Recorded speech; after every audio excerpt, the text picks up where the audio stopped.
Christmas Eve has a particular feeling that is hard to put into words. It is not just the decorations or the music or the smell of something warm being cooked somewhere nearby. It is something deeper than all of that.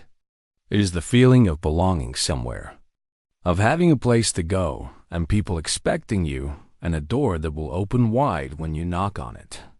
Most people take that feeling so completely for granted that they don't even notice it until they're standing somewhere, cold and unfamiliar, and realizing for the first time in their life that they don't have it. That was exactly where a young woman found herself on the evening of December 24th, stepping off a long-distance bus onto a pavement she had never stood on before, in a state she had never visited, in a country she had only been living in for a matter of weeks. With a single worn travel bag over her shoulder and an address written on a folded piece of paper tucked into her coat pocket. Her name was Amara. She was 26 years old, and she had come from Nigeria, from a mid-sized city in the south, where her mother sold printed fabric at an open-air market 6 days a week, and her younger siblings shared 2 beds between 3 of them. And the concept of having more than enough had always been something that happened to other people and not to her family. She was not bitter about that. She had grown up understanding that life was not cruel, it was just indifferent, and that the only way to change your circumstances was to be more deliberate than your circumstances were. So she had been deliberate. She had studied hard. She had completed 2 years of a business administration degree before the fees became impossible to manage. She had worked whatever job she could find. And when a legitimate international domestic staffing agency had come to her city recruiting trained household workers for placement with wealthy families in the United States, she had sat in that registration office and filled out every form with the careful handwriting of someone who understood that this piece of paper might be the most important thing she had ever written. The agency had been professional, and the arrangement had been legal, and the contract had been clear. She would be placed as a household staff member with a private family, provided with accommodation within the home, and paid a monthly wage that by Nigerian standards was significant and by American standards was modest but fair. She had read every clause. She had asked questions. She had prepared herself as thoroughly as a person can prepare for something they have never actually experienced before. What the paperwork could not prepare her for was the cold. Nobody had told her about Connecticut in December. Nobody had described what 12 degrees actually feels like when you are wearing a coat that was bought for Nigerian harmattan winds and not northeastern American winter. She had stepped off that bus, and the cold had hit her like something physical, like a wall she walked straight into.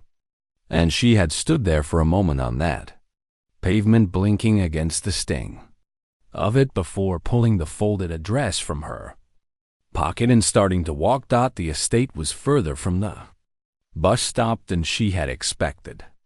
The directions she had been given were not detailed, and the road was not well lit, and the snow that had been falling softly all afternoon had thickened into something more serious by the time she was halfway there. Her shoes were not made for snow. They were simple flat shoes, clean and neat, the best pair she owned. And within 10 minutes of walking they were soaked through completely, and her feet were so cold she had stopped feeling them properly. She kept walking. She had not come this far to stop in the middle of a road because of wet shoes. She tucked her chin into the thongless collar of her thin coat and adjusted the bag on her shoulder and kept moving forward, because forward was the only direction that made any sense. The estate appeared gradually through the snow like something from a film. Iron gates set into a long stone wall. A wide driveway lined with trees whose bare branches were heavy with ice. And beyond the driveway, a large house with warm light coming from several windows that made it look, from the outside in the dark and the snow, like something from a painting that someone had made specifically to show you the difference between inside and outside, between warmth and cold, between belonging and not belonging yet. She found the intercom at the gate and pressed the button and gave her name, and the gate buzzed open slowly. She walked up the long driveway with the snow falling on her shoulders and her soaked shoes making soft sounds on the path, and she kept her back straight the entire way because whatever she was feeling on the inside, she was not going to let it show in how she carried herself. That was something her mother had taught her without ever saying it directly. You walk into every room like you have a right to be there, because you do. The woman who met her at the side entrance was efficient and unwelcoming in equal measure. She was somewhere in her 50s, dressed sharply, with the clipped manner of someone who had been managing large households for a long time and had developed very firm ideas about how things should run and where people should fit within that running. She looked Amara over once, the wet shoes, the thin coat, the single bag, and her expression did not change at all, which was somehow worse than if it had. She handed over a thick staff handbook, said that it contained everything she needed to know, showed her to a small room at the end of a corridor in the east wing, told her that duties began at 7 the following morning, and then turned and walked away down the corridor without asking a single question. She did not offer food. She did not ask if she had eaten. She did not acknowledge that the young woman standing in that doorway had just traveled for the better part of 20 hours and walked through a snowstorm in soaking shoes to get here. She just closed the interaction the way you close a task on a list and disappeared around the corner. Amara stepped into the small room and closed the door behind her and stood in the middle of it for a moment. It was clean and simple. A single bed with a plain white cover. A small window that looked out onto the dark side garden where the snow was still falling. A narrow wardrobe. A desk with a lamp. It was nothing, and it was also, technically, more than she had started with that morning. She sat down on the edge of the bed and set her bag beside her and picked up the staff handbook and opened it to the first page because if duties started at 7, then she needed to understand what those duties were. And she needed to understand them tonight while she still had the hours to do it properly. She was cold and hungry, and her feet were still not fully warm, and she was thousands of miles from everyone she had ever known, and it was Christmas Eve, and none of those things were going to change by sitting there feeling them. So she read. She was halfway through the 3rd section of the handbook when she heard a knock at the door. A single knock, not demanding, almost uncertain. The knock of someone who is not entirely sure they should be knocking at all. She stood up, smoothed her coat out of habit, and opened the door. The man standing in the corridor was tall, somewhere in his late 40s, still wearing his overcoat like he had just come in from outside, which it turned out he had. He had dark eyes that were tired in a way that had nothing to do with the hour and everything to do with something longer and heavier than one late night. He looked at her for a moment and then looked at the handbook in her hand and then at her. Still damp shoes on the floor beside the bed, and something moved across his face that was quick and unguarded before he settled it back into a neutral expression. He asked her simply if she had eaten anything. She looked at him steadily and said she was fine. He looked at her the way people look when they know that fine and actually fine are two completely different things, and only one of them is true right now. He said, "Come on, there's food in the kitchen," and then he turned and walked back down the corridor, expecting her to follow without making it a question.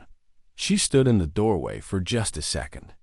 Then she set the handbook down on the bed and followed him, because something in that simple, unannounced act of knocking on the door just to check if a stranger had eaten told her more about the man at the end of that corridor than anything in the staff handbook was ever going to tell her about this house. And she had always been very good at reading people.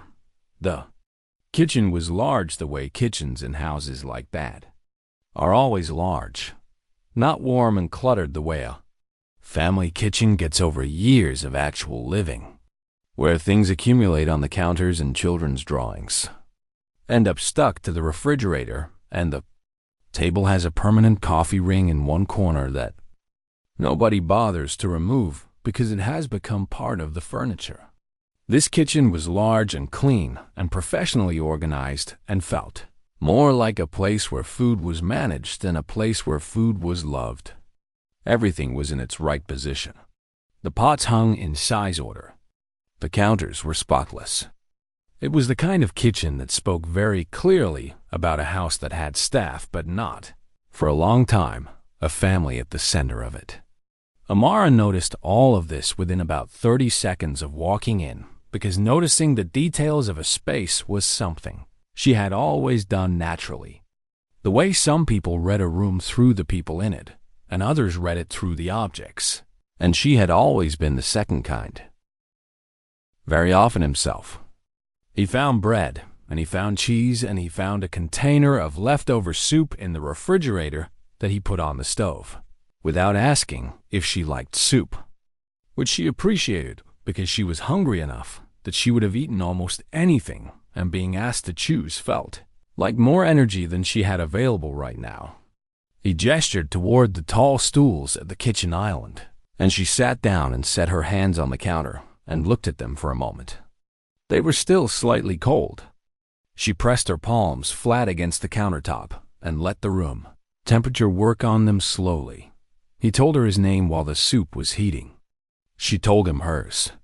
He repeated it back carefully, not mangling it the way some people do with unfamiliar names where you can tell they've already decided it's too complicated and are just approximating, but actually trying to say it correctly, which was a small thing and also not a small thing at all. He asked her how long the journey had taken, and she told him, and he was quiet for a moment, and then said that was a long way to come on Christmas Eve, and she said yes, it was, but she had not had much choice about the timing. He nodded at that like he understood that not everything in life gets scheduled around what would be most convenient, and that some things you just move toward when the door opens regardless of what day it happens to be. The soup was simple, vegetable, reheated carefully, and he put it in front of her with bread on the side, and then leaned against the counter on the opposite side of the island with a glass of water and didn't make her feel observed while she ate, which was something she was quietly grateful for. She ate steadily and without rushing, and he asked her occasional questions in the easy, unhurried way that people ask questions when they are genuinely curious and not just filling silence. He asked about Nigeria, not in the vague tourism way that some people ask about places they know nothing about, but specific things. What city? What was it like? What did her family do? She answered honestly and without performance. She told him about her mother and the fabric market, and the early mornings, and the particular smell of that market. The combination of dye and dust and food from the stalls nearby, that she could close her eyes and reconstruct completely, even now sitting in this kitchen in Connecticut. She told him about her siblings, 3 of them, and the way the youngest one had cried at the airport in a manner that was embarrassing for a 14-year-old boy who was trying very hard to act like he wasn't crying. She smiled when she said that. A real smile. The kind that appears without permission when a memory is strong enough. He listened to all of this, in the way that people listen when they are actually listening and not just waiting for their turn to speak. He asked about the agency and how the placement had worked, and she explained it clearly. The registration, the training component, the contract, the terms. She could tell from the slight shift in his expression when she mentioned the terms that he had not been closely involved in the details of the arrangement, that the hiring had been handled by the estate manager, which she had already suspected from the way the estate manager had received her. He didn't say anything about that directly, but she saw it register. She asked him, because she was not someone who sat in a room full of unanswered questions if she could help it, whether he had known she was arriving today. He was quiet for just a bit too long before he said that the details of staff placements were typically managed through his estate manager. She received that answer for what it was, which was a polite way of saying no, and she nodded and looked back at her soup. She was not offended by it. She was just filing it away in the part of her mind where she kept accurate information about the situation she was actually in as opposed to the situation she had been told she was walking into. Those two things were not always the same, and it was always better to know the difference early. He refilled her water without being asked. She finished the soup and the bread and felt the warmth of it moving through her properly for the first time since she had stepped off that bus. Outside the kitchen window, the snow was still falling and the garden lights were on, and the snow on the ground caught the light in that particular way that made everything outside look very still and very quiet, like the whole world had decided to take a breath and hold it. She looked at it for a moment and thought about how strange it was that the same snow that had been making her miserable an hour ago looked beautiful from inside. A warm room with food in front of her. Perspective was a thing that shifted faster than people gave it credit for. He told her a little about the house without her asking, the way people do when they suddenly become conscious that a place they have lived in for years might look a certain way to someone seeing it for the first time. He mentioned that it had been a while since the house had felt fully lived in. He said it simply and without self-pity, but there was something underneath the simplicity of it that was heavier than the words themselves. She glanced at him and then looked back at the counter. She didn't ask the question that the comment left hanging in the air, but she heard it. He mentioned his children, a boy and a girl, both teenagers, both home for the holiday break. He said they were asleep by now and that she would meet them in the morning. The way he talked about them was careful, the particular carefulness of a parent who loves their children deeply and is also aware that something in the architecture of their family life is not quite right and hasn't been for a while, and who carries that awareness quietly because there is no simple fix for it and because the children are watching everything all the time. She understood that kind of carrying. She had watched her own mother do a version of it for years after her father passed, and she recognized the shape of it even in someone she had known for less than an hour. At some point she realized she had been sitting in that kitchen for nearly 45 minutes. She straightened up and thanked him for the food, genuinely, looking at him directly the way she always did when she meant something. He said it was nothing. She said it wasn't nothing. It was kindness, and those were different things. He looked at her for a moment after she said that, and something in his expression shifted slightly. Something that was there and then gone. Like a door, opening 1 inch and then closing again, carefully. She said good night and walked back down the corridor to the east wing room and closed the door, and sat back on the edge of the bed. The staff handbook was still there where she had left it. She picked it up again and found her page and kept reading because 7 in the morning was still coming regardless of what the evening had turned out to be. But her mind kept drifting back to the kitchen, to the soup on the stove, to the name said carefully and correctly, to the look on his face when she told him kindness and nothing were different. Things. She read 3 more pages before she finally admitted to herself that she was no longer taking any of it in.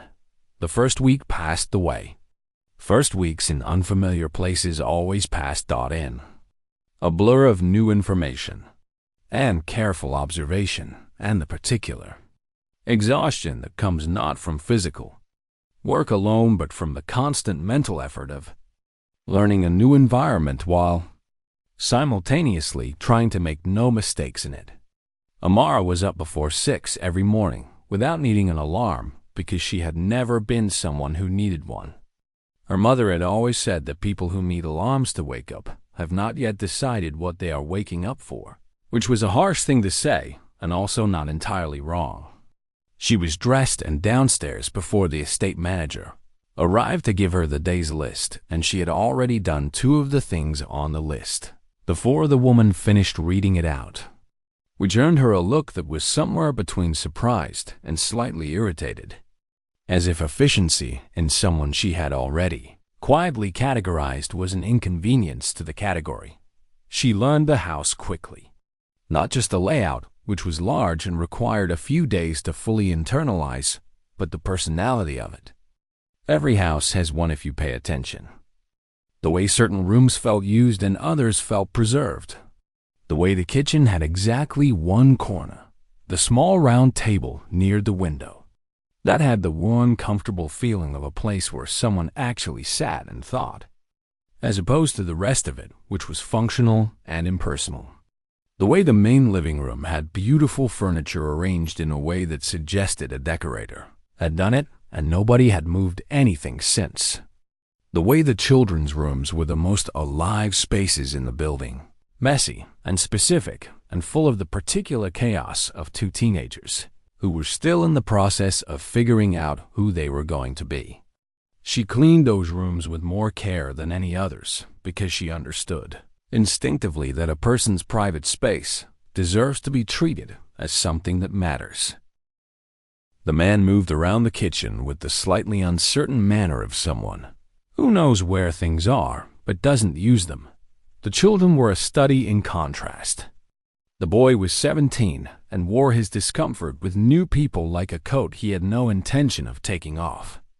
He was not rude exactly, just deliberately unreachable, the way teenagers get when they have decided in advance that something is not going to be relevant to them and have closed the door before it even knocks. He answered direct questions with the minimum number of words required and left room shortly after she entered them. Not dramatically, just quietly and consistently, which communicated everything it needed to communicate. The girl was 15 and almost the complete opposite. She was watchful and curious in the way that certain teenagers are when they are more interested in the world than the world has yet given them credit for. She asked Amara questions from the second day onward. Not intrusive ones, just genuinely interested ones. Where are you from? What is it like there? What did you study? What do you want to do eventually? That last question she asked while leaning against the door frame of the room. Amara was tidying, and Amara had paused and looked at her and said, "More than this," and the girl had nodded. Seriously, like that was exactly the right answer, and she had expected nothing less. The estate manager watched all of this with the careful attention of someone whose authority she felt was being quietly redistributed without her permission. She found small corrections to make and delivered them in the clipped professional tone of someone who needed to establish that the hierarchy was still very much intact. Amara received every correction with a straight face and a yes, and adjusted whatever needed adjusting without argument. Not because she felt the corrections were always valid, but because she understood that this was not the moment to spend energy on battles that didn't move her forward. She had a clear sense of what she was there to do, and a clear sense of what she was there to build toward, and the estate manager's need to feel in charge of the corridor was not something worth disturbing either of those things for. She sent money home at the end of her first week. It wasn't a large amount, but it was hers, earned, and she transferred it through her phone sitting on the edge of her bed on a Friday evening, and then called her mother and told her it was coming. Her mother's voice on the other end of that call was the most familiar sound in the world, and Amara sat with the phone pressed close and just let herself be a daughter for 20 minutes, which was something she didn't always let herself be when there was work to be done and things to figure out. Her mother asked if the people were kind, and she said some of them were, and her mother laughed and said that was about the best you could ever honestly ask for in any situation, and Amara laughed too, and after she hung up, she felt steadier than she had since she arrived. It was in the second week that things began to shift in a direction she hadn't fully anticipated. She had been working through the household inventory system, a task the estate manager had assigned her as a lower priority item, something to fill gaps in the schedule. And she had opened the folder expecting a straightforward list and found instead something that could only be described as organized confusion. Items were listed under inconsistent categories. Quantities were recorded with no clear date system, so there was no way to tell what was current and what was months old. Products that were clearly no longer used were still on the active list, taking up space and distorting the actual picture of what the house needed. She sat with it for an afternoon and then did what she always did when she encountered a system that wasn't working. She fixed it. Not dramatically. She didn't announce what she was doing or ask for permission to do it differently. She just rebuilt the whole thing from the ground up in a notebook. Logical and clean and cross-referenced in a way that made the information actually useful. And then transferred it into a proper format and left it in the folder where she had found it. She had not expected him to notice. He was a busy man with a large company and 2 children and a house full of staff and 100 more important things, demanding his attention than a household inventory folder. But he noticed. He came into the kitchen one morning while she was preparing the breakfast things, and he was holding the folder, and he looked at her and said, "You redid this entire system." It wasn't a question. She said yes. The previous one had some structural issues that were making it harder to use than it needed to be. He looked at the folder again, and then at her, and said, "Where did you learn to think about organization this way?" She told him about the 2 years of business administration, about the university in Lagos, about the point where the fees had become something her family simply could not manage, no matter how carefully they tried. She said it plainly, without apology and without asking for sympathy, just as a fact about her life, the same way. The weather was a fact about the morning. He was quiet for a moment after she said that. The kind of quiet that is not empty, but full of something being processed. Then he said that it was a waste, and she looked at him, and he said it again. Simply, that it was a waste of something real. And the directness of it caught her slightly off guard, because it was not the polished, careful response of someone managing a conversation. It was just an honest thing said out loud by a person who meant it. She looked at him for a moment, and then looked back at what she was doing with the breakfast things and said, "Not a waste, just a detour." He considered that. Then he said, "Fair enough," and took the folder and left the kitchen. She stood at that counter after he walked out, and let herself feel the quiet weight of that exchange for just a moment. Someone had looked at what she could do and called it real. Not impressive for a housekeeper. Not good considering the circumstances. Just real, on its own terms, without the qualifier, without the frame. She could not have explained exactly why that landed as heavily as it did. But it did. It landed somewhere deep, and it stayed there. She finished the breakfast things and moved on to the next task on her list because that was what she did. But something had changed in the atmosphere of that house in a way that was hard to name and impossible to ignore. The detour, it was beginning to seem, might have been taking her somewhere all along.